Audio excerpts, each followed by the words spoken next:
पतितो धारणार्थं वै दीननां हितकारणात् ऊर्जा प्रत्यधं मतुरं गुंडीचाक्ष महोत्सवम।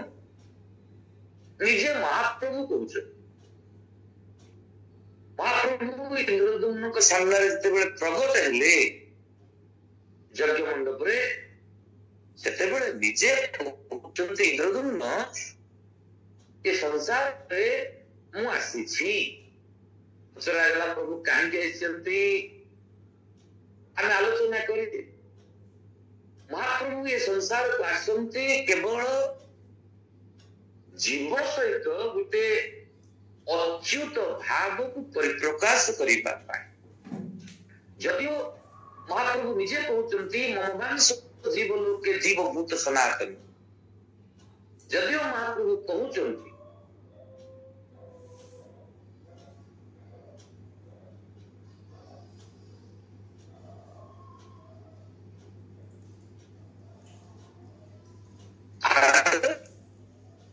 से जो आध्यात्मिक संपर्क को टिके भूली जाए।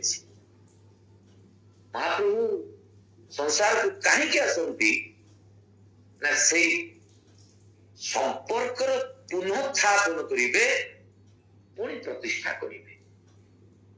महाप्रभु किपर करती श्रीरामचरित मानस महाग्रंथ संत शिरोमणि गोटे सुंदर दोहा लिखित विप्रधेनुसुरतमुतहित लिन्नमनुज अवतार निज इच्छा निर्मित तनु माया गोपार।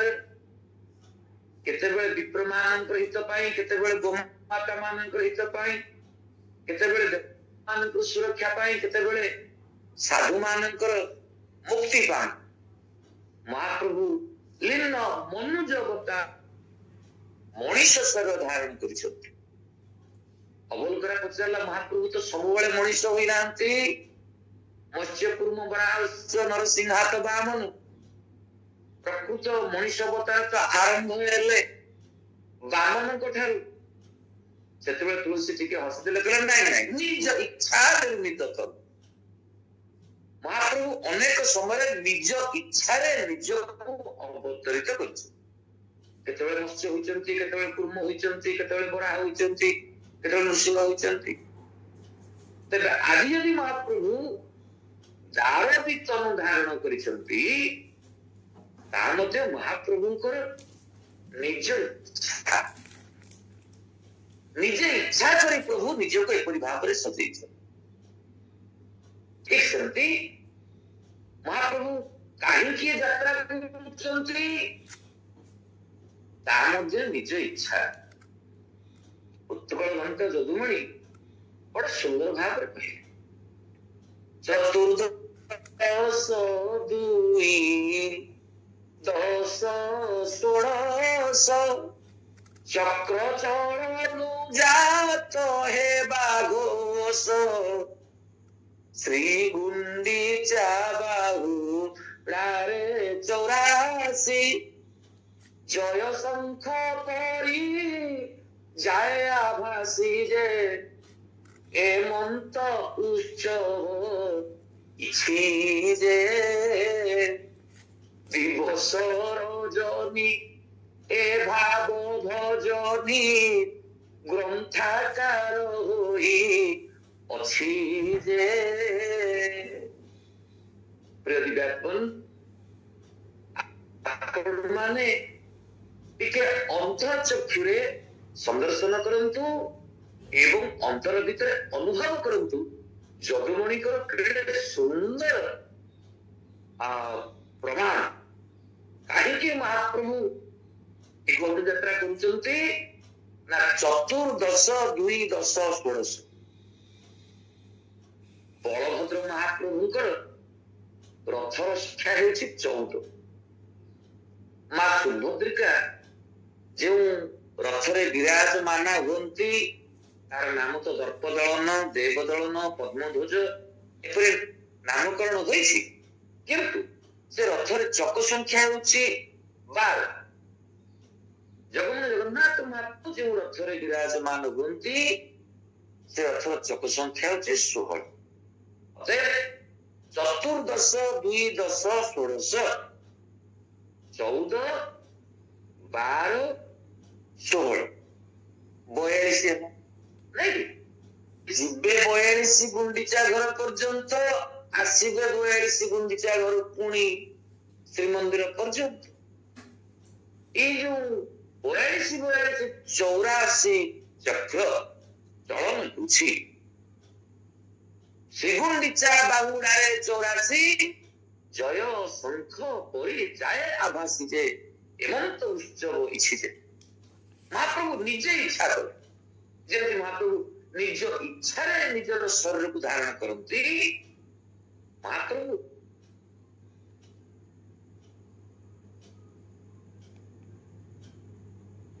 କହୁଛନ୍ତି ଯେଉଁ ବ୍ୟକ୍ତି ଏ ଚୌରାର ଯାତ୍ରାକୁ ସନ୍ଦର୍ଶନ କରିବେ ସେ ନିଶ୍ଚିତ ମୁକ୍ତି ପାଇବ।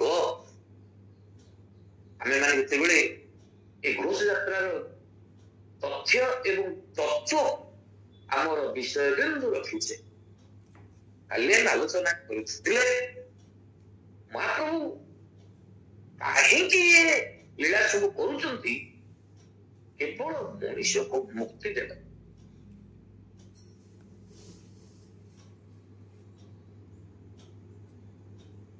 ବୁଝି ନେଇଛନ୍ତି ମହାପ୍ରଭୁ ମାଉସୀ ମାର ହାତରୁ ପିଠାଟିଏ ଖାଇବା ପାଇଁ ଯାଆନ୍ତି, ଆଉ କିଛି କିଛି କହିଲେ ନାଇଁ ନାଇଁ ଗୁଣ୍ଡିଚା ମାଙ୍କର ନିକଟରେ ଯୋଉ ସର୍ତ୍ତ ରଖିଥିଲେ ମହାପ୍ରଭୁ ସେ ସର୍ତ୍ତକୁ ପୂରଣ କରିବାକୁ ଯାଆନ୍ତି। এই হচ্ছে লোকাচার কথা। অবলোকরা পচারিদেলা, গুরুদেব ন মাতা ন পিতা তস্য ন ভার্যা ন পিতাবে নাতিনিও ন পুত্রাপি ন জন্ম দেহে বচ ন চাষ কর্ম বালকে নিষু হৃদার্থ সোপি সাধুনাং পরিত্রাণায় কল্পতে।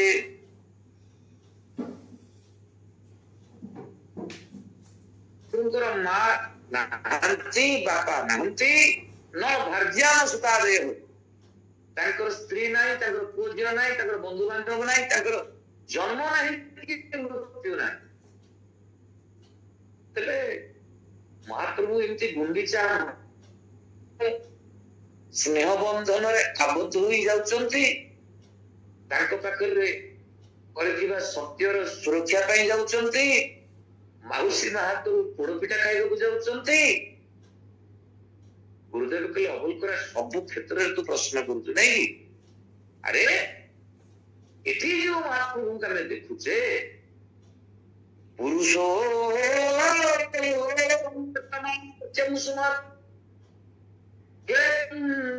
ପରମ ପାବନ ଜରାସ୍ତେ ଦାରବିତନୁ ଶ୍ରୀଶୋ ମାନସ ଲୀଳା। ସ୍କନ୍ଦ ପୁରାଣରେ ସ୍ପଷ୍ଟ କଲେ ଯଦିଓ ସେ ମହାପ୍ରଭୁଙ୍କର ବାପା କେହି ନାହିଁ, ମା କେହି ନାହିଁ, ଠିକ ଅଛି, ନ ତସ୍ୟ ପ୍ରତିମା ଠିକ ଅଛି, କିନ୍ତୁ ପୁଣି କିନ୍ତୁ କଣ ପୁରୁଷୋତ୍ତମାଖ୍ୟଂ ସୁମତ କ୍ଷେତ୍ରଂ ପରମ ପାବନୀ। এই যে পুরুষোত্তম ক্ষেত্র, পরম পাবন ক্ষেত্র, সুমহত ক্ষেত্র, সেখানে মহাপ্রভু যদিও দারবী তনুକୁ ଧାରଣ କରିଛନ୍ତି ନିଜ ଇଚ୍ଛାରେ, ଶ୍ରୀଶ ମାନସ ଲୀଳା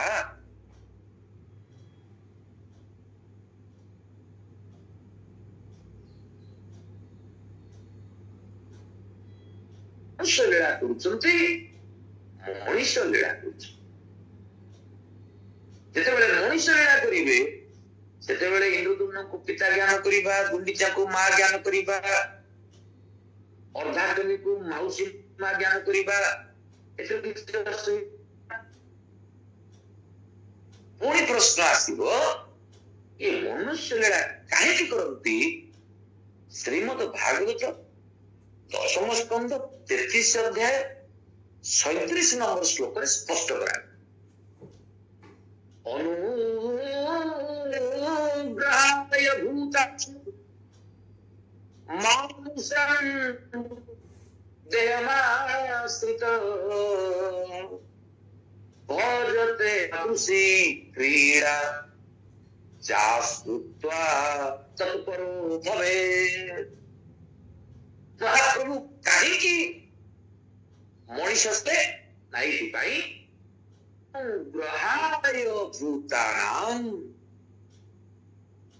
ଆମେ ଆଲୋଚନା କରିଛେ ସକଳ ଚରାଚର ସେ ଜୀବ ମାତ୍ର ସେ ସକଳ ଜୀବ ଉପରେ ଅନୁଗ୍ରହ କରିବା ପାଇଁ ମହାପ୍ରଭୁ କ୍ରୀଡ଼ା କରୁଛନ୍ତି କେଉଁ ଭାବରେ ମଣିଷ ଭାବରେ। ମହାପ୍ରଭୁଙ୍କର ଏଇଟା ହଉଛି ଗୋଟେ ମଣିଷର ଲୀଳା ଏବଂ ଏ ଲୀଳା ମୁଖ୍ୟ ଲକ୍ଷ୍ୟ କଣ? ପତିତ ଧାରଣାର୍ଥଂ ବୈ ଦୀନନାଂ ହିତ କାରଣାତ୍। ଆଜି ଯୋଡ଼ିଏ କଥା ଆମେ ଆଲୋଚନା କରିବା। ପତିତ ମାନଙ୍କୁ ଉଦ୍ଧାର କରିବା ପାଇଁ ଏ ଘୋଷ ଯାତ୍ରା, ହିତ କରିବା ପାଇଁ ଏ ଘୋଷ ଯାତ୍ରା। ପତିତ ବାନା ଉଡାଇ ପତିତ ପାବନ ପିବା ପାଇଁ ପତିତ ପାବନ ଯାତ୍ରା ଅଭିଯାନ ପତିତ ପାବନ ରଥେ ଗମେ ପତିତ ପଥରେ ଦେଖି ଯେ পতিত পাবন করিবে শান্তে পতিত বারে যে মহাপ্রভুঙ্কর তানা যেপরি ভাবে পতিত পাবন মহাপ্রভুঙ্কর নাম মধ্য গোটিଏ ରହିଛି পতিত পাবନ ଭଗବାନଙ୍କ ଯାତ୍ରାକୁ ମଧ୍ୟ ପତିତ ପାବନ ଯାତ୍ରା ବୋଲି କୁହାଯାଏ। ପତିତ ମାନଙ୍କୁ ପାବନ କରିବାର ସଂକଳ୍ପ ନେଇ ଯେଉଁ ମହାପ୍ରଭୁଙ୍କର ପତିତ ପାବନ ଯାତ୍ରା, ଏତିକି ବେଳେ ମତେ ପ୍ରଶ୍ନ ଆସେ ପତିତ କାହାକୁ କହିବା? ବିଶ୍ୱାସ ରଖନ୍ତୁ, ପତିତ ଏକ ଜାତିବାଚକ ଶବ୍ଦ ନୁହେଁ। ପତିତ ଏକ ଗୁଣବାଚକ ଶବ୍ଦ। ଆମେମାନେ ସମସ୍ତେ ପତିତ। ଚମକି ପଡିଥିବେ ଆପଣ। ଆମେ କେଉଁଠି ପତିତ ହୋଇଛେ ନା ସଂସାର କୂପେ ପତିତ ଗାଧେ ମହାପୂର୍ଣ୍ଣେ ବିଷୟାତି ସକତେ ପରାମପଦଲମ୍ବଂ ମମ ଦେହି ବିଷ୍ଣୁ ଗୋବିନ୍ଦ ଦାମୋଦର ମାଧବେ। ଆମେ ମାନେ ପତିତ ହୋଇଛେ ଏ ସଂସାର ରୂପକ କୂଅ ଭିତରେ। ଆମେ ଯାହାକୁ ସଂସାର ବୋଲି କହୁଛେ, ଆମ ଶାସ୍ତ୍ରରେ ଏ ସଂସାରକୁ ଭିନ୍ନ ଭିନ୍ନ ଦୃଷ୍ଟିରେ ଆଲୋଚନା କରାଯାଇଛି। ଯେତେବେଳେ ଆମେ ଭାଗବତୀୟ ପୃଷ୍ଠଭୂମିରେ ସଂସାରର ପରିଭାଷା ଅବଲୋକନ କରୁଛେ, ସେଠି କୁହାଯାଉଛି ମାୟା ସଂସାର ଘୋର ବଣେ ଏ ଜୀବ ପ୍ରମେୟ ତାର। ଏ ସଂସାରଟା ଗୋଟେ ମାୟା। ଶ୍ରୀରାମଚନ୍ଦ୍ର ମାନସରେ ସନ୍ଥ ଶ୍ରୀମଣୀ ତୁଳସୀଦାସ ଲେଖିଛନ୍ତି, ଇହ ଜଗ ଯାମିନି ଜାଗତ ଯୋଗୀ। ଏ ସଂସାରଟା ଗୋଟେ ରାତି। କିନ୍ତୁ କହିଲେ ଏ ସଂସାରଟା ଗୋଟେ କୂଅ, ଯେଉଁ କୂଅରେ ମୋହର ପଙ୍କ ରହିଛି, ମାୟାର ପାଣି ରହିଛି।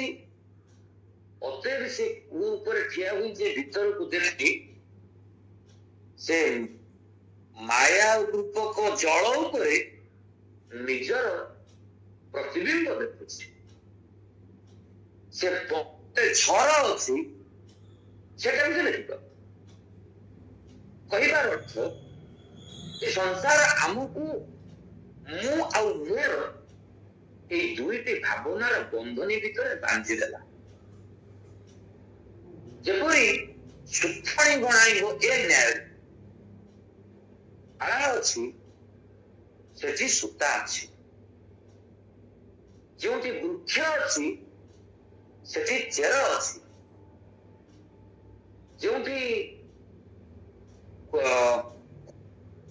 ସେଠି ଝର ଅଛି, ଯେଉଁଠି ସଂସାର ଅଛି ସେଠି ଈଶ୍ୱର ଅଛନ୍ତି। ଏ କଥାକୁ ମଣିଷ ବିଶ୍ୱାସ କଲା ନାହିଁ। ସେତିକି ବେଳେ ମାୟାଗ୍ରସ୍ତ ଜୀବ ପାଇଁ ମୁକ୍ତିର ବାଟଟା ବନ୍ଦ ହେଇଗଲା। ଯଦିଓ ମହାପ୍ରଭୁ ଆମକୁ କେଡ଼େ ସୁନ୍ଦର ଭାବରେ କହିଲେ, न तत्र भासते सूर्य न शशांक न पावक त्वा परिवर्तन्ते तथा मंत्रमं मम। अर्जुन ମୁଁ ଏପରି ଏକ ଜାଗାରେ ରୁହେ ଯେଉଁ ଜାଗାରେ ସୂର୍ଯ୍ୟ ନାହାନ୍ତି, ଚନ୍ଦ୍ର ନାହାନ୍ତି, ଅଗ୍ନି ନାହାନ୍ତି। ସେ ଜାଗା ଆଲୋକିତ ମୋର ଆଭାରେ, ମୋର ବିପଦ ପ୍ରଭାରେ। ଯିଏ ସେ ଜାଗାକୁ ଯିବ ସେ ଆଉ ଫେରିବ ନାହିଁ। ଯିଏ ଯିବ ସେ ଫେରିବ ନାହିଁ। ଯିବ କିଏ? ଯିବ କିଏ? ସମସ୍ତେ ନା। ଆପଣ କହୁଛନ୍ତି ମୁଁ ଯାହାକୁ ନେବି ସିଏ ଯିବ। ମହାପ୍ରଭୁ ଯେ ପର୍ଯ୍ୟନ୍ତ ନ ନେଇଛନ୍ତି ଯିବ କୋଉଠି? ଏଇ ସଂସାର ରହିବ। ଯେତେ ସବୁ ପଡୁଛି ପଛେ ପଡୁ, ଜନ୍ମ ମୃତ୍ୟୁର ଆବର୍ତ୍ତରୁ ସେ ମୁକୁଳି ପାରିବ ନାହିଁ। ଗୋଟେ କୂଅରେ ଆମେ ବାଲ୍ଟି ପକେଇଦେଲୁ, ବାଲ୍ଟିରେ ପାଣି ଭର୍ତ୍ତି ହେଇଗଲା, କିନ୍ତୁ ଆମେ ଯେପର୍ଯ୍ୟନ୍ତ ନ ଝିଙ୍କିଛେ ସେ ବାଲ୍ଟି କୂଅରେ ରହିବ, ଉଠିବ କେମିତି? ଆମେ ମାନେ ଠିକ ସେମିତି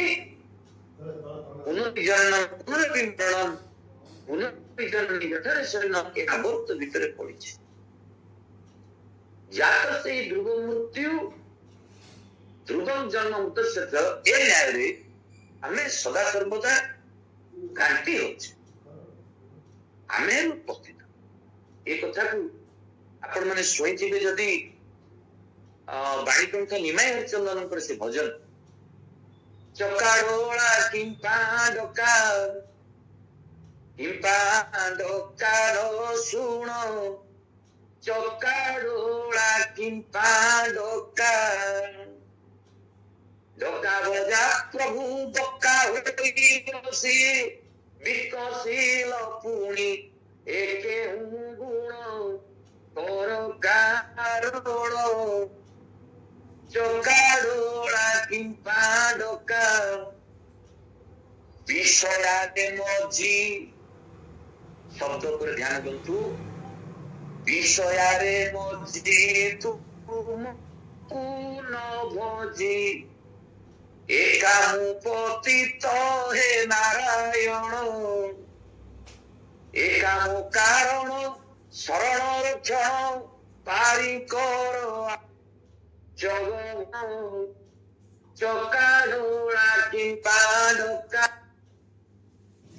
ଡକା ନ ଶୁଣ, ଚକାଡୋଳା କିମ୍ପା ଡକା। ପ୍ରଭୁ ବିଷୟରେ ମଝି ତୁମକୁ ନ ଭଜି, ଏ ବିଷୟ ଭିତରେ ମୁଁ ବୁଡିଗଲି, ଏ ବିଷୟ ଭିତରେ ମୁଁ ମଜିଗଲି।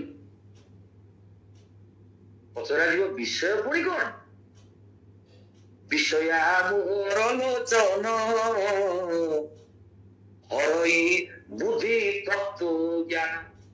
ଭାଗବତ ବିଷୟ କହିଲେ ଆପଣ ମାନେ ଶିକ୍ଷିତ ସମାଜ ବସିଛନ୍ତି, ଶବ୍ଦ, ସ୍ପର୍ଶ, ରୂପ, ରସ, ଗନ୍ଧ, ଏ ପାଞ୍ଚଟି ହଉଛି ବିଷୟ। ଏ ପାଞ୍ଚଟି ବିଷୟକୁ ଗ୍ରହଣ କରିବା ପାଇଁ ଆମ ପାଖରେ 5 ଇନ୍ଦ୍ରିୟ ମଧ୍ୟ ରହିଛନ୍ତି। ଏଇ ଯେମିତି ଶବ୍ଦକୁ ଗ୍ରହଣ କରିବା ପାଇଁ କାନ ଅଛି, ଅନୁଭବ କରିବା ପାଇଁ ଚର୍ମ ଅଛି, ଦର୍ଶନ କରିବା ପାଇଁ ଚକ୍ଷୁ ଅଛି, ଯୋଉ ବାସ୍ନାକୁ ଗ୍ରହଣ କରିବା ପାଇଁ ନାସା ଅଛି, ସ୍ୱାଦକୁ ଗ୍ରହଣ କରିବା ପାଇଁ ରସ, ତେବେ ଯେତେବେଳେ ଏ ଶବ୍ଦ ସ୍ପର୍ଶ ରୂପ ରସ ଗନ୍ଧ ଏଥିପାଇଁ ପାଞ୍ଚଟି ଇନ୍ଦ୍ରିୟ ମଧ୍ୟ ରହିଛନ୍ତି, ଏ ଇନ୍ଦ୍ରିୟର ଲାଳସା ବିଷୟ ଆଡକୁ ଆମକୁ ଟାଣିଦିଅ ଏବଂ ସେ ବିଷୟ ଭିତରେ ଆମେ ଏତେ ବୁଡିଗଲୁ, କେମିତି ଭଲ ଶବ୍ଦ ଶୁଣିବୁ, କେମିତି ଭଲ ଦୃଶ୍ୟ ଦେଖିବୁ, କେମିତି ଆମର ନାସାରେ ସୁବାସିତ ବାୟୁ ପ୍ରବେଶ କରିବ, କେମିତି ସ୍ୱାଦ ଗ୍ରହଣ କରିବୁ, ଜୀବନର ପ୍ରକୃତ ଲକ୍ଷ୍ୟ ଆମେ ଭୁଲିବ। ସେତିକି ବେଳେ ଆମେ ପତିତ ହଉଛୁ। ଆମର ଯୋଉ ଗୋଟେ କଥା ରହିଛି ଆପଣା ଦୋଷେ ପ୍ରାଣୀ ମରେ, ଆମେ ଆମ ଦୋଷରୁ ଯଦିଓ ଆମକୁ ଯୋଉ ଶରୀର ପ୍ରଭୁ ଦେଇଛନ୍ତି, ନର ଦେହ ନୁହେଁ ହୀନ ମୃତ୍ତିକା, ନାରାୟଣ ତାର ଜୀବନ ରସ, ମହାଚେତନାର ଅଂଶ ସେ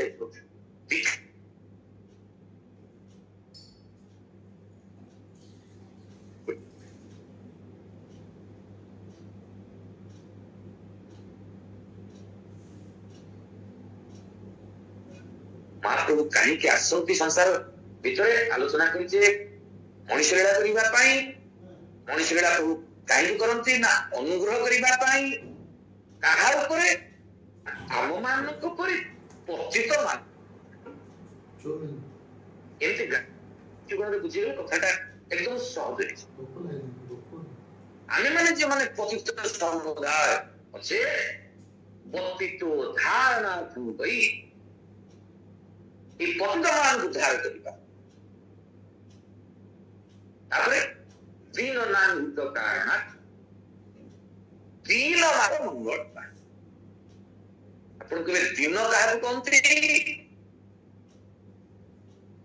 ଦିନକୁ କେବଳ ଦରିଦ୍ର ଅର୍ଥରେ ବୁଝିବା ସେଇଟା କେତେକ ଅଂଶରେ ଠିକ, କିନ୍ତୁ ସମ୍ପୂର୍ଣ୍ଣ ଠିକ ନୁହେଁ। ଅର୍ଥଜନ୍ୟ ଦାରିଦ୍ରତା, ପକେଟରେ ପଇସା ନାହିଁ, ଏଟା ହଉଛି ଅର୍ଥଜନ୍ୟ ଦାରିଦ୍ରତା। ତାହାକୁ ଆମେ ଗରିବୀ ପଣିଆ ବୋଲି କହିପାରିବା ସହଜ ଭାଷାରେ। କିନ୍ତୁ ଗୋଟିଏ ହଉଛି ବିବେକଜନ୍ୟ ଦାରିଦ୍ରତା, ତାହା ହଉଛି ଦୀନତା। ବିବେକ ମହାପ୍ରଭୁ ଆମ ଭିତରେ ଦେଇଛନ୍ତି। ପଶୁ ସେ ଗଢିଛି, ପକ୍ଷୀ ସେ ଗଢିଛି, ଗଢିଛି ବୃକ୍ଷରାଜି, ମଣିଷ ଗଢିଛି ବିଚିତ୍ର ବିନ୍ଧାଣି, ବିଚାର ଦେଇଛି ଖଞ୍ଜି। ଆରିଷ୍ଟଟଲ ଗୋଟେ ସୁନ୍ଦର କଥା କହିଛନ୍ତି, if man is different from other living beings, it is only for his power reasoning. ଯଦି ମଣିଷ ଅନ୍ୟ ଜୀବ ମାନଙ୍କ ଠାରୁ ପୃଥକ ହୋଇଛି, ସେ ପୃଥକ ହୋଇଛି କେବଳ ତାର ବିଚାର ଶକ୍ତି ପାଇଁ, ଯାହାକୁ ବିବେକ ବୋଲି କହୁଛେ। ମଣିଷ ହିଁ ଏକମାତ୍ର ଜୀବ ଯିଏ ବିଚାର କରିପାରେ ଧର୍ମ କଣ, ଧର୍ମ କଣ, ପୁଣ୍ୟ କଣ, ପାପ କଣ, ଆସକ୍ତି କଣ, ବିରକ୍ତି କଣ, ରାଗ କଣ, ବିରାଗ କଣ, ସେ ବୁଝିପାରେ ଠିକ କୋଉଟା ଭୁଲ କୋଉଟା। ଆମ ଜୀବନରେ ଆମର ପ୍ରକୃତ ଠିକ କହିଲେ କଣ ବୁଝୁଛେ? ଆମ ଜୀବନ ଆମକୁ ମିଳିଛି କେବଳ ଭୋଗବାଦିତାର ବଶବର୍ତ୍ତୀ ନ ହେବା ପାଇଁ। ଆମକୁ ମହାପ୍ରଭୁ ଜୀବନ ଦେଇଛନ୍ତି।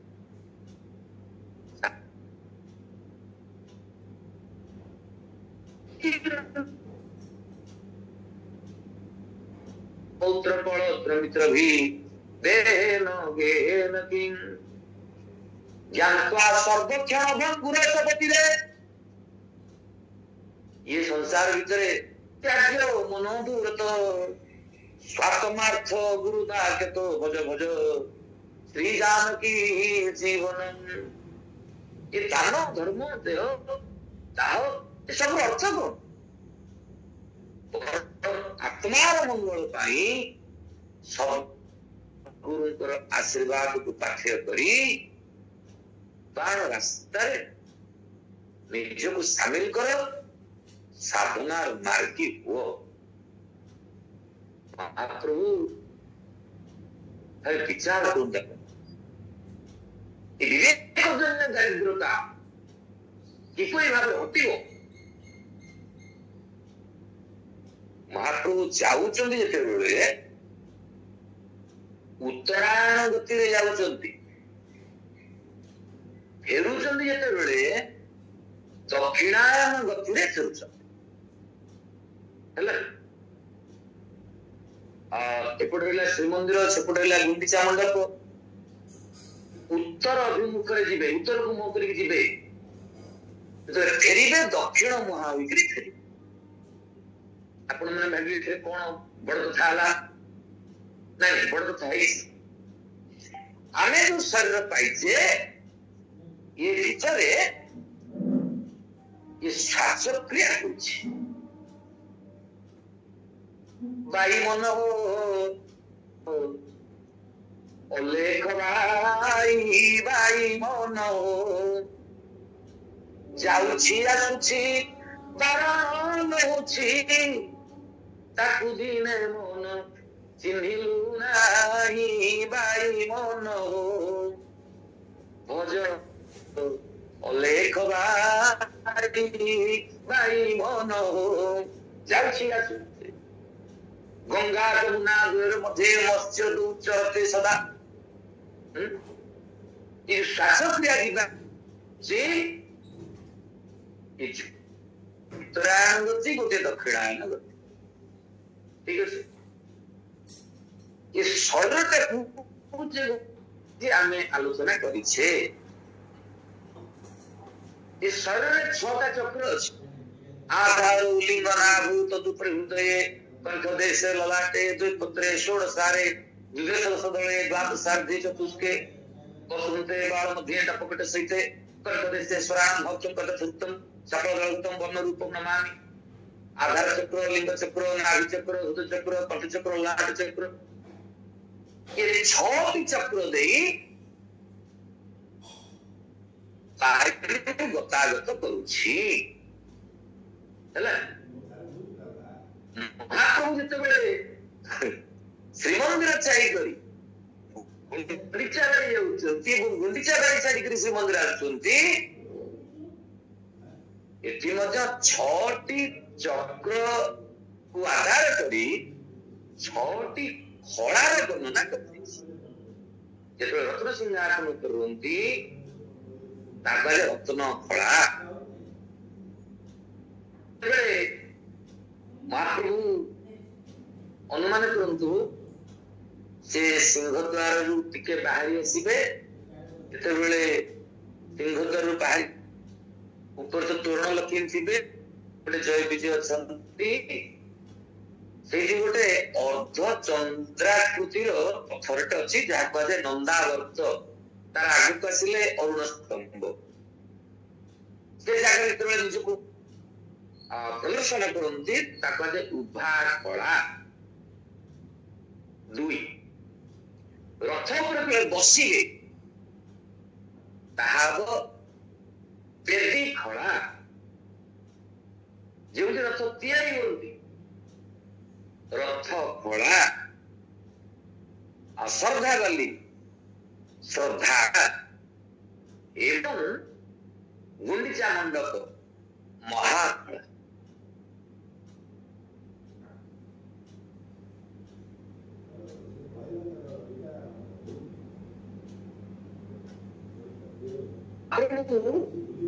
समुचंती एवं आसुच सत्यजे आमको शिखौचंती तो जीवन रे निजे निजर परिचय प्राप्ति हेबा पई सुयोग तयारी हेबो विभिन्न ब्रह्मांड एकमत जानती सुज्ञानी पंडित ब्रह्मांडे न होई भ्रमित पिंडरे करतु साक्षात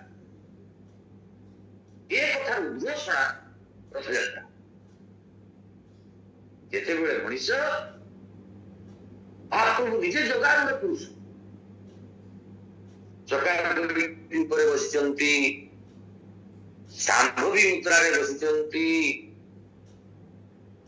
केतेबेले आलोचना करिबा से कथा निजे से जोग दर्शन को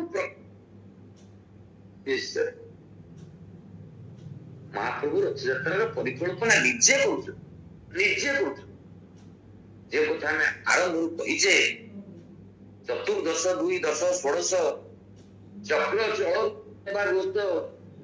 ଶ୍ରୀଗୁଣ୍ଡିଚା ବାହୁଡାରେ 84 ଜୟ ଶଙ୍ଖ ପରି ଯାଏ ଆଭାସ ଯେ ଏମନ୍ତ ଉତ୍ସବ ହେଇଛି ଯେ ଏଇ ଯୋଉ 84 ନର୍କ ଯନ୍ତ୍ରଣା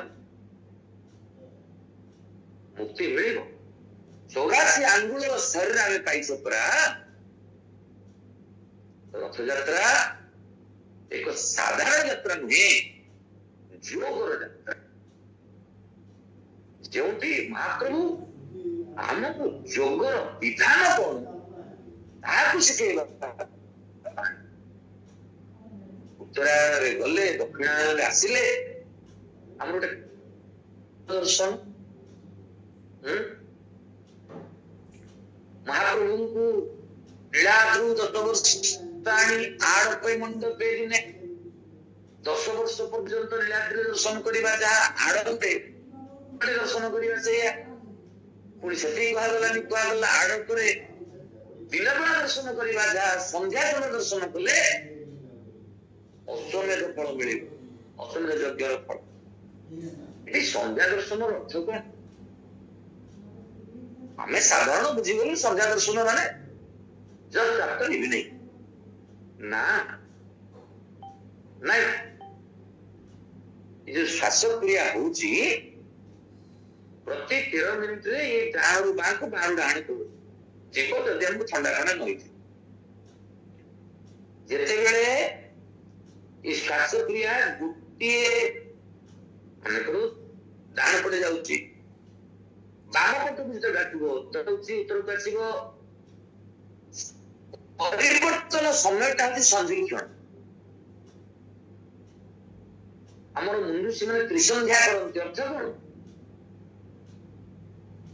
ମୂଳ ବିଚାରରେ ଯିଏ ଯାହା ବୁଝୁଛନ୍ତି ବୁଝନ୍ତୁ ଆଜ୍ଞା, ସରି।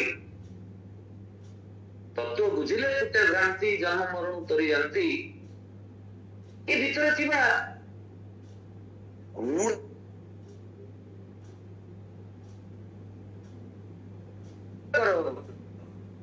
କ୍ରିୟାକୁ ଅନୁଭବ କର, ତାର ଗତିକୁ, ଏବଂ ଯୋଗ ରୂପକ ସାଧନାରେ ନିଜକୁ ସାଧକ ସଜେଇ ମହାପ୍ରଭୁଙ୍କ ଆଶୀର୍ବାଦରେ ନିଜେ ମହାପ୍ରଭୁ ଯୋଗ କ୍ଷଣ ହେବେ, ଆମକୁ ସେ ସିଦ୍ଧିରେ ପହଞ୍ଚେ। ସିଦ୍ଧିରସ୍ତୁ କହିଦେଲେ ଯେ ହେଇଯିବ ତା ନୁହେଁ। ଯେଉଁ ମହାପ୍ରଭୁଙ୍କର ତଥ୍ୟ ଏବଂ ଉତ୍ତରକୁ ଆଧାର କରି ଆମେ ଆଲୋଚନାରେ ସାମିଲ ହେଇଛୁ। ଏଠି ସନ୍ଧ୍ୟା ଦର୍ଶନର ଅର୍ଥଟା ଆପଣ ମାନେ ଅନୁଭବ କରିସାରିବେ। ଦକ୍ଷିଣାଗତି ଯୋଉ ବାୟୁର ସେଇ ପରିବର୍ତ୍ତନର ସମୟଟା ହଉଛି କ୍ଷଣ। ସେ ସମୟରେ ବାହ୍ୟ ଦୃଷ୍ଟିରେ ଈଶ୍ୱରଙ୍କୁ ଦେଖିବାକୁ ଇଚ୍ଛା ନ କରି ଅନ୍ତର ଦୃଷ୍ଟିରେ ଈଶ୍ୱରକୁ, ଯେତେବେଳେ ଆମେ ଅନ୍ତର ଦୃଷ୍ଟିରେ ଈଶ୍ୱରକୁ ଦେଖିବା, ଈଶ୍ୱର ବାହାରେ ଦିଶିବେନି, ଈଶ୍ୱର ଭିତରେ ଦିଶେ। ଯେତେବେଳେ ଈଶ୍ୱର ଭିତରେ ଥିବେ, ସେତେବେଳେ ଆମ ଭିତରେ ଯୋଉ ବିଷୟ ଶକ୍ତି ରହିଛି, ଯୋଉଥିପାଇଁ ଆମେ ପତିତ ହେଉଛେ, ଆମ ଭିତରେ ଯୋଉ ଅବିବେକୀ ପଣିଆ ରହିଛି, ବିଚାରହୀନତା ରହିଛି, ଯୋଉଠି ଦୀନତାରେ ବୁଡି ଯାଉଛେ, ଦିଟା ଯାକ ଆପେ ମୁକ୍ତି ମିଳିବ। ପତିତ ଧାରଣା ଭାଇ ଦୀନ ନାମ ଏକ କାରଣ। ମହାପ୍ରଭୁ ସେଥିରେ କହିଲେ ଏ ପତିତ ମାନଙ୍କର ଉଦାହରଣ ପାଇଁ, ଦୀନ ମାନଙ୍କର ହିତ ପାଇଁ ऊर्जा प्रत्यधम अतुलम गुंडीचाक्ष महोत्सवम। इंद्रदम्न ये जो गुंडीचार महोत्सव, ये गुंडीचा नाम रे कथाटा निश्चय प्रकार करे, किंतु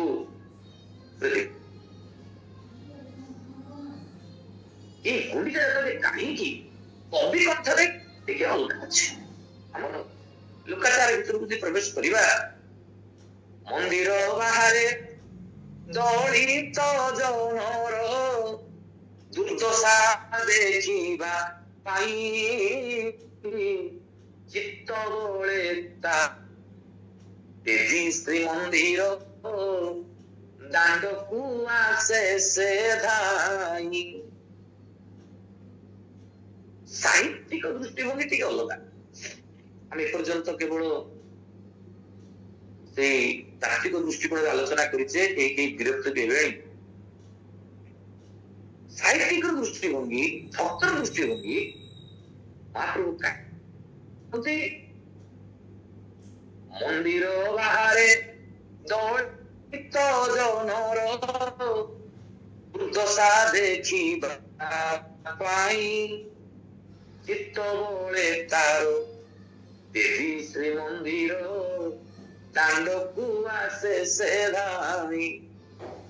ମନ୍ଦିର ଭିତରକୁ ତ ସମସ୍ତେ ଯାଇପାରନ୍ତିନି। ବିଧର୍ମୀ, ବିଦେଶାଗତା, ଚତୁର୍ଥ ବର୍ଣ୍ଣ ସଂଜାତା, ଗଳିତା ରଜସ୍ୱଳାଚ ପୁଣ୍ୟ ପୀଠ ନ ଗଛି। ମନ୍ଦିର ଭିତରକୁ କିଏ ଯାଇପାରିବେନି? ନା ବିଧର୍ମୀ ଯାଇପାରିବେ, ଯେଉଁମାନେ ହିନ୍ଦୁ ନୁହନ୍ତି ଯାଇପାରିବେ। ବିଦେଶାଗତା ଯେଉଁମାନେ ଫରେନର୍ସ, ଚତୁର୍ଥ ବର୍ଣ୍ଣ ସଂଜାତା, ବ୍ରାହ୍ମଣ, କ୍ଷତ୍ରିୟ, ବୈଶ୍ୟ, ସେବକ ସମ୍ପ୍ରଦାୟ ପୁରୁଣା ବିଚାର ଅନୁସାରେ, ଗଳିତା ଯୋଉମାନେ ଆମେ ଲେପ୍ରୋସି ବୋଲି କହୁଛେ, ନାରୀ ମାନେ ମନ୍ଦିର ଭିତରକୁ ଯାଇପାରିବେ। ଅତଏବ ଯେଉଁମାନେ ମନ୍ଦିର ଭିତରକୁ ଯାଇପାରୁନାହାନ୍ତି ସେମାନଙ୍କ ଭିତରେ ଯୋଉ ଭକ୍ତ ମାନେ ରହିଛନ୍ତି, ପ୍ରଭୁ ଆମେ ଟିକେ ଦେଖିପାରିବୁ ସେମାନଙ୍କ ପାଇଁ ଦୁନିଆରେ କାଳିଆଟା ମୁକ କହି ସିନା କଥା ରଥଯାତ୍ରା ଛଳେ ଜଗତର ମେଳେ ପ୍ରସାରେ କେତେ ବାରତା। ଲୋକେ କୁହନ୍ତି ତାଙ୍କର ଆଖିରେ ଓଟ ନାହିଁ, ସେ କିଛି କଥା କୁହନ୍ତି ନାହିଁ, ଠିକ ଅଛି। ଦୁନିଆ ଆଖିରେ କାଳିଆ ମୁକ କହେ ନାହିଁ ସିନା କଥା, ସେ କଥା କହୁନାହାନ୍ତି। କିନ୍ତୁ ରଥଯାତ୍ରାରେ ଜନତାର ମେଳରେ ପ୍ରବେଶ କରିଗଲେ ସେ ଢେର ସାରା କଥା କହୁଛି। କଣ କଥା କହୁଛି? ଏମିତି କଥା କହୁଛି ନା ତାଙ୍କର ଚାହିଁ କଥା କହେ, ତାଙ୍କ ସ୍ଥିତି କଥା କହେ, ତାଙ୍କ କଥା କହେ। ଖାଲି ଯେ ଓଠ ଖୋଲିଲେ କଥା ହବ ସେମିତି ନା, ବଡି ଲାଙ୍ଗୁଏଜ ଯାହାକୁ କେବଳ ଭକ୍ତମାନେ ଅନୁଭବ କରିପାରିବେ। ସେତିକି ନୁହେଁ, କାହିଁକି ଆସୁଛନ୍ତି ବାହାରକୁ? ଶାସ୍ତ୍ରରେ କୁହାଗଲା ମହାପ୍ରଭୁ ଆସୁଛନ୍ତି ଗୋଟେ ସାମ୍ୟ ଭାବ ପ୍ରତିଷ୍ଠା କରିବା। ଆପଣଙ୍କ ବି ସାମ୍ୟ ଭାବ କେମିତି ହଉଛି? ରାଜା ଚତୁର୍ବିଧା ବର୍ଣ୍ଣା ଅନ୍ୟ ଚ ପୃଥକ ଜଣା ବିନା ମହନ୍ତା ତଦା ସମାନ ପ୍ରଭାନ୍ତି ବହି। ରାଜା ହୁଅନ୍ତୁ, ପ୍ରଜା ହୁଅନ୍ତୁ, ଦୀନ ହୁଅନ୍ତୁ, ଦରିଦ୍ର ହୁଅନ୍ତୁ, ଦରିଦ୍ର କୃପଣ ବାପି ଗ୍ରସ୍ତ ପ୍ରଭୁରେ ସ୍ୱଦେଶ୍ୟା ପରଦେଶ୍ୟା ସର୍ବେ ତତ୍ର ସମାନତଃ। ସେ ଦରିଦ୍ର ହୁଅନ୍ତୁ, କୃପଣ ହୁଅନ୍ତୁ, ଗୃହସ୍ଥ ହୁଅନ୍ତୁ, ସନ୍ନ୍ୟାସୀ ହୁଅନ୍ତୁ, ସ୍ୱଦେଶୀ ହୁଅନ୍ତୁ, ବିଦେଶୀ ହୁଅନ୍ତୁ, ନାହିଁ ଜାତି ଧର୍ମ, ନାହିଁ କିଛି ବିଷୟ ବାସନା, ନାହିଁ କିଛି ଉଚ୍ଚ ନିଚ, ନାହିଁ କିଛି ବିଷମ କାମନା, ଏ ସୂତାରେ ଗୁଣ୍ଠା ଫୁଲହାର କରି ସମସ୍ତେ ତା ଭକ୍ତ କାଳିଆ ଛତ୍ର ଛାୟା ତଳେ ସମସ୍ତେ ଆଶ୍ରିତ। ସେଠାକୁ ଯିଏ ଗଲା, କିଏ ଡାକୁଛି କି ଏମାନଙ୍କୁ ସବୁ ଆସ ଦେଖି ଯିବା ଦାରୁ, ଦାରୁ ଦର୍ଶନେ ପାତକୀ ଜୀବନ ସମସ୍ତ ପାତକ ସରୁ, ତଥାପି ଆସନ୍ତି ଧାଇଁ କିପରି ଯେ ପାଗ କେତେ ଦୀର୍ଘ ରାସ୍ତା ସେଥିପାଇଁ ଚିନ୍ତା। କାହିଁ କେଉଁ ସ୍ଥାନରୁ କେତେ ପ୍ରକାର ଆବାଳ ବୃଦ୍ଧ ବନିତା, ଆଚାର୍ଯ୍ୟ ବ୍ରାହ୍ମଣ ସମସ୍ତେ ଏକତ୍ରିତ ହୁଅନ୍ତି। ସତେ ଯେମିତି ମହାପ୍ରଭୁ ନିଜେ କୁହନ୍ତି ଘୋଷ ଯାତ୍ରାରେ କାଳିଆ ଘୋଷଣା କରୁଛି ଜଗତେ ଘୋଷ, ସମ ଭାବ ପାଇଁ ଆସିଛି ରେ ଧାଇଁ ଜାତି ବର୍ଣ୍ଣ ନିର୍ବିଶେଷ। ବୈଷ୍ଣବ ମୋର, ଶାକ୍ତ ବି ମୋର, ଶିବ ଗାଣପତ୍ୟ ଯେତେ, ରାମାନନ୍ଦୀ ମୋର, କୃଷ୍ଣାନନ୍ଦୀ ମୋର, ଆସିଛ ଭକତି ମତେ। ଯିଏ ସମସ୍ତଙ୍କୁ ଆପଣାର କରିବା ପାଇଁ ଊର୍ଦ୍ଧ୍ୱଗାମୀ ହୋଇଛି। ତୁମମାନଙ୍କ ସହିତ ସାମିଲ ହେବା ପାଇଁ ମୁଁ ତୁମ ପାଖକୁ ଆସିଛି।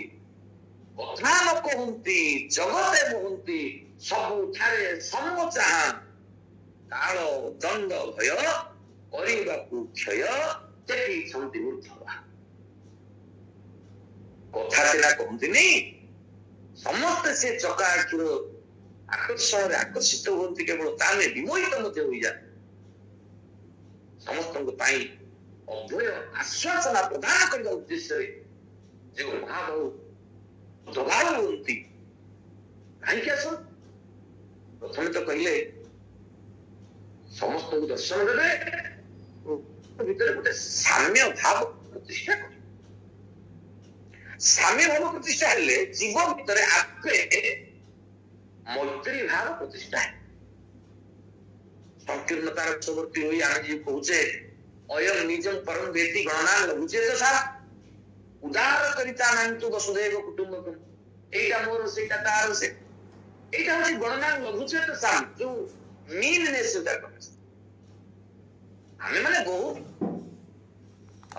मीन माइंडेड हमर संकीर्ण विचारधारा, किंतु मोर तोर ये समस्त विचार जेतेबेले हिंदू धर्म कहला को हिंदू मु छाडले कई दिबे नाही। जगन्नाथ कहले न आसो तमे बाण पके था मु बाहर गला काम करते। महाप्रभु बाहर को पड़े आसिले से जो धार्मिक बंधन को काटी दे विश्व भ्रातृत्व प्रतिष्ठा करी। Lord Jagannath is a symbol of cosmic consciousness, universal brotherhood। কথা কাই কো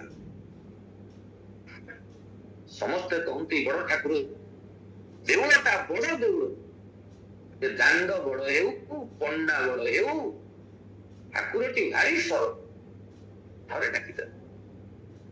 सेति नहे महाप्रभु जिते आसुचंती रथकु आरो गोटे भाव मध्य प्रख्यापित करुचंती, जो भावर नाम होची निरंकार।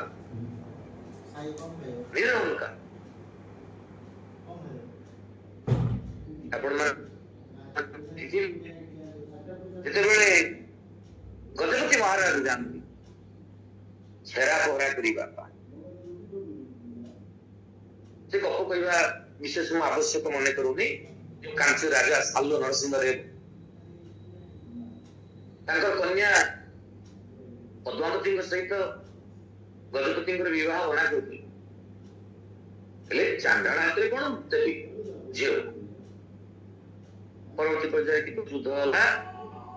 महाप्रभु कला धड़ा घोड़ा बसी कांची विजय यात्रा निजक सामिल कले। ठाकुर निकट में ठाकुर प्रथम सेवक गजपति आसले छेरा पहरा कर छेरा पहरार बार्ता कौन निचके कारो कर्म झाड़ू धरी छेरा पहरा करिबा जे देश राजार धर्म। महाप्रभु खाली चका चका आखि रखिछन ता नुहे, आम आखिरे कोण अछि सेते लगे आम आखिरे संकीर्णता अछि। महाप्रभु से कोण विवर्जित होइचंती समदर्शितार भाव एही बड़ती सान नुहंती। सत्यंती महाप्रभु कहते देख किसी शिख कौन शिखु प्रभु सेवारे मध्य कौन सी न्यूनता नहीं। थोड़े सेवा करो दातो हम इति जो मत्वा परमेश्वर शास्त्र ने बढ़िया लिखा पाला मु दास दातो हम यही विचार को नहीं जदि जड़े महाप्रभु को निकट में समर्पित हो गला सेवायुक्त हो गला अनायासे न दातार अनायास कहले बिना कष्ट जो दासोहम जो शब्द आसिला जेते बेले आमे परमेश्वर को सेवा करिबा से दास शब्दटा परिलक्षिते धीरे दासोहम रु दा कटि गला कोन रहिला सोहम जे मुसे से सोहम तत्व प्रतिष्ठित होची जेते बेले आमे महाप्रभुंकर भितरे छेरा कोरक संदर्शन अत्यंत नम्रतार सहित कहवा इच्छा महाप्रभुंकर यात्रा पतित पार जेते बेले आमे भक्त माने महाप्रभु को निकट निज पाप हम पापात्म पाप संभव त्राही मां पुंडरीका तो सर्व पाप हरग्री महाप्रभु हम पई पतित पार जे प्रभु निवास शरणं प्रभु प्रलयतारं धाम बीजम अभ्यं प्रभु तुम्हें मुक्ति दो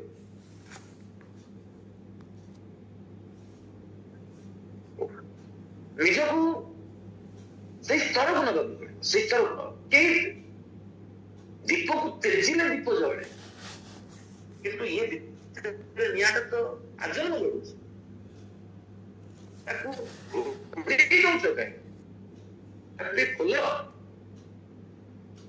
बुझी पारी दर्पण ऊपर धूली जमी जाई बुझी दियो से दर्पण स्पष्ट है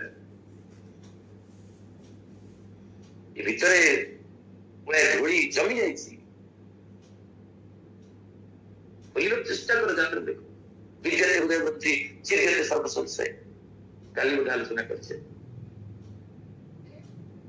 तो उनको जो नवोदिनात्मक यात्रा ये प्रश्न करती काहे के नवोदिनात्मक कहला आइछि भाई कि महापुर प्रमुख 10 अवतार परिकल्पना है मत्स्यकूर्म वराह सिंहात वामन राम मत्स्य कृष्ण तो बुद्ध कल्पित दस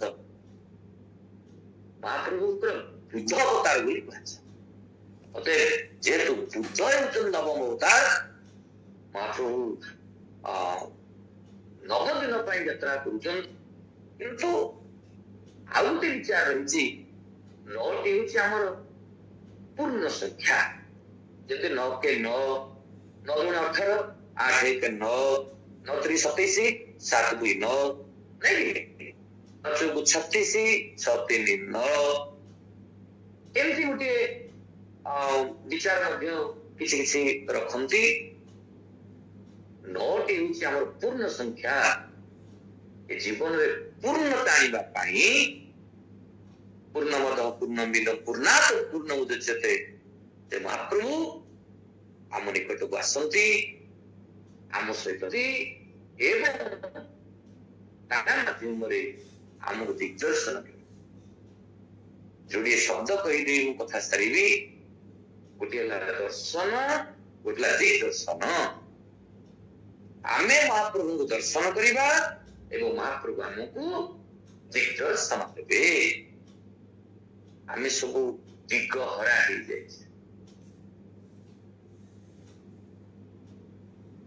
आमर दिगटा जे ईश्वर से कथा बोल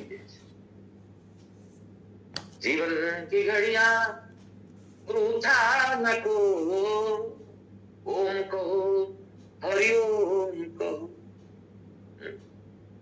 आमे भूली जाए आम जीवन प्रकृत मूल्य कौन जीवन प्रकृत लक्ष्य कौन ये मूल्य कौन लक्ष्य कौन गति कौन ये सब को निज लीला माध्यम जो महाप्रभु सृष्टि से महाप्रभु जय हो महाप्रभु लीला जय हो नारायण परिवार सहित जोड़ी होता समस्त